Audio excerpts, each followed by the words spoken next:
ये देव के देव महादेव के चरणों में प्रणाम करते हैं, शंकर पार्वती जी के चरणों में प्रणाम करते हैं, सब देवी देवता के चरणों में प्रणाम करते हैं और लीलम भैया हरिंदर भैया के चरणों में प्रणाम करते हैं। और एक गाना लेके आई हूँ, आप लोग सुनना। गुरु भैया गुरु बहना लोग पूरा गाना सुनना, लाइक करना, सब्सक्राइब करना, अपने दोस्तों से शेयर करना। हर हर महादेव, राधे राधे। आवाज़ बढ़ा दिया।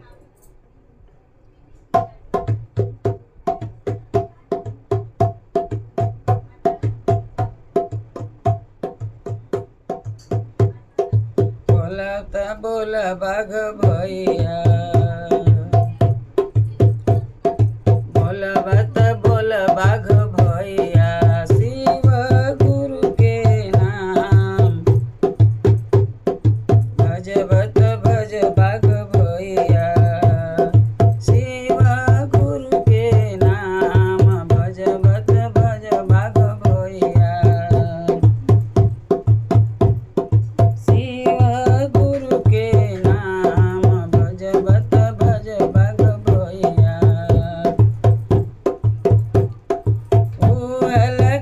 बेड़ा पार भजबत भज बाघ भैया, शिव गुरु के नाम भजबत भज बाघ भैया।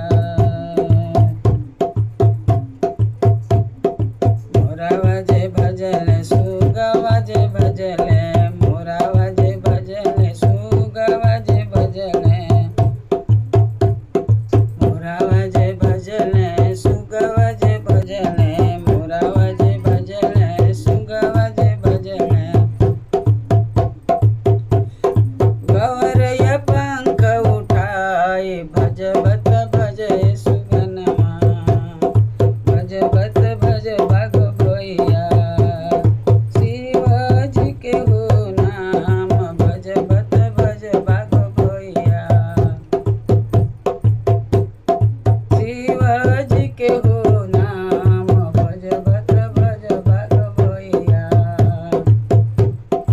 उहेल गए बेड़ा पार भजबत भज बाघ भैया।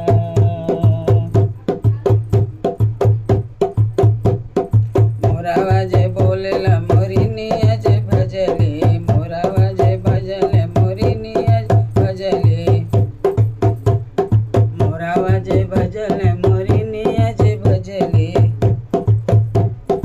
हिरन कान उठाई भजबत भज मोर भैया, भजबत भज बाघ भैया, भजबत भज बाघ भैया, शिव जी के हो नाम भजबत भज बाघ भैया। बजाओ ना रे। भजबत भज बाघ भैया, शिव गुरु के नाम भजबत भज बाघ भैया।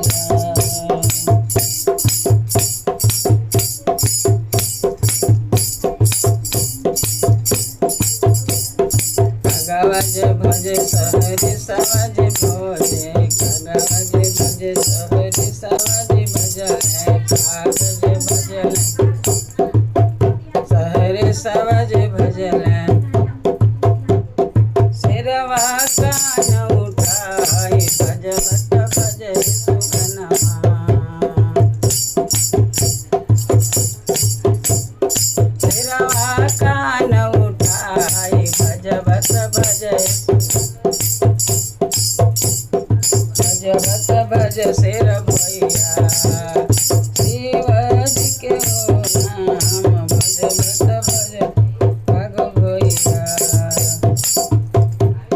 शिव जी के हो नाम भजबत भज बाघ भैया।